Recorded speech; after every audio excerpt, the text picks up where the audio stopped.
madame, si vous voulez vous asseoir. Je m'appelle Hélène, mais on m'appelle généralement Titelaine. Alors vous voulez que je vous appelle par votre diminutif, c'est ça? Oh oui, je vous en prie. Je me sens beaucoup plus à l'aise quand on me diminue. Et quelle est la raison de votre visite? Docteur, le destin semble vouloir s'opposer au plein épanouissement de notre amour. C'est-à-dire? Nous avons des problèmes de fertilité. Ah. Et vous avez tout essayé? Tout. Mais il semble que ma semence n'ait pu s'enraciner dans un terreau pourtant accueillant.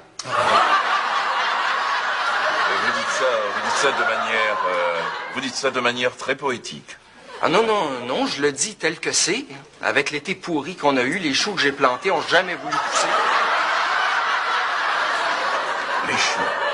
Pourquoi les choux? Mais parce qu'il n'y a presque plus de cigognes au Québec, docteur. Pourquoi pensez-vous que le taux de natalité est si bas? Êtes-vous en train de rire de moi, là? Pourquoi on rirait de vous? Parce qu'avec les choux, les cigognes... Je vous en prie, docteur. S'il y a d'autres moyens pour nous d'avoir des enfants, dites-nous-le. Bon, voilà. J'imagine que vous connaissez tous les deux la différence qu'il y a entre un homme et une femme. C'est sûr. Quelle est-elle?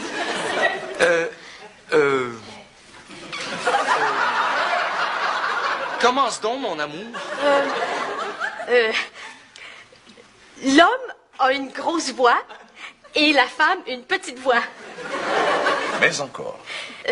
Ben aussi, si quelqu'un a une moustache, ça veut dire que c'est un homme. Pas toujours, Titelaine. Regarde ma mère. Ouais, c'est vrai.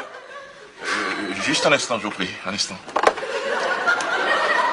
Alors, Ginette, pouvez-vous remettre mes prochains rendez-vous, car je pense que je vais en avoir pour un petit bout de temps. Et c'est comme ça que l'on fait les enfants.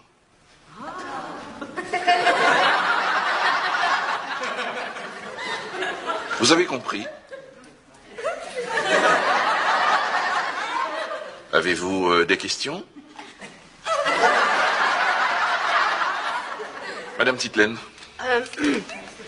Si je regarde mes notes, vous avez commencé votre exposé en parlant de l'abeille qui, en butinant, transporte le pollen qui va permettre de fertiliser la fleur. Oui, mais c'était une sorte d'avant-propos léger, car dans votre cas, je ne voulais rien brusquer et surtout ne traumatiser personne. Oui, mais moi, il y a le mot pollen qui m'achale. Hein? Est-ce que ça veut dire qu'il faut que je passe un test d'allergie? Non, je ne crois pas que ce soit nécessaire, non. Moi, c'est la partie de la rencontre entre le monsieur Lapin et la madame Lapine qui me déconcerte un peu, je dois dire. Je trouve que vous n'avez pas beaucoup élaboré sur leur background émotif. Restons aux humains parce que je n'ai pas toute la journée. Oh, parfait. De toute façon, c'est la partie de votre exposé qui me semble la plus floue.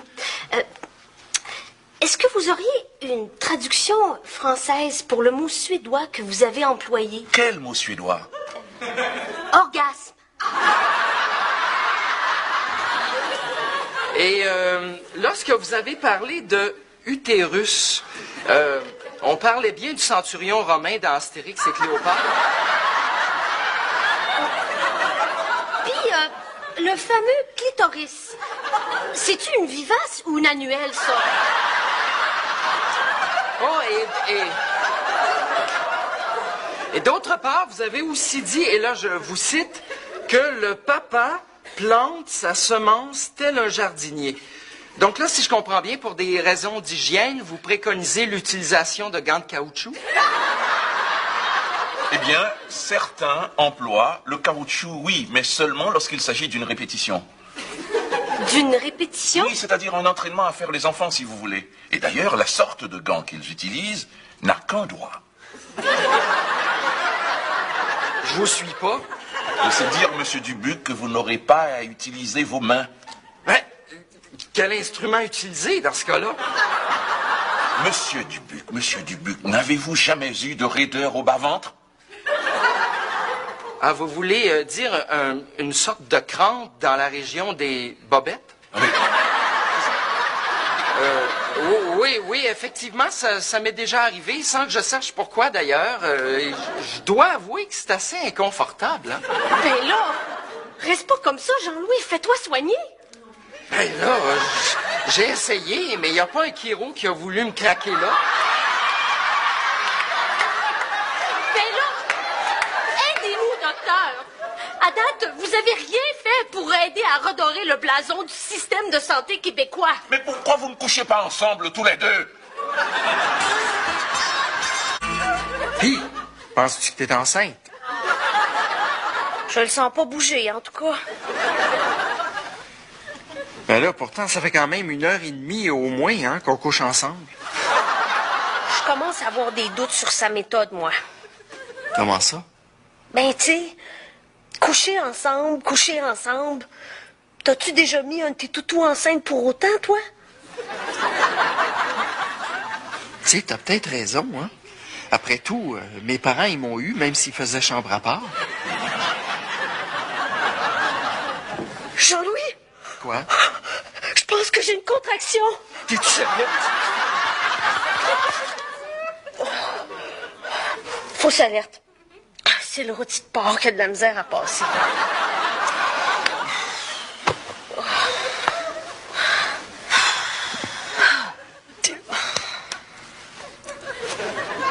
Bon, ben moi, je vais en avoir le cœur net. Qu'est-ce que tu fais? C'est quoi ça? Tu vas passer un test de grossesse. Ben là, mets-moi pas autant de pression. Je le sais pas, moi, si je vais le passer. J'ai même pas étudié. Puis, pourquoi ce serait tout le temps à moi, dans notre couple, de faire les tâches traditionnellement réservées aux femmes, comme la cuisine, le ménage, puis les tests de grossesse, hein? Bon, c'est correct, là. Moi, je vais le passer, le test de grossesse. Mais la prochaine fois, par exemple, ce sera ton tour.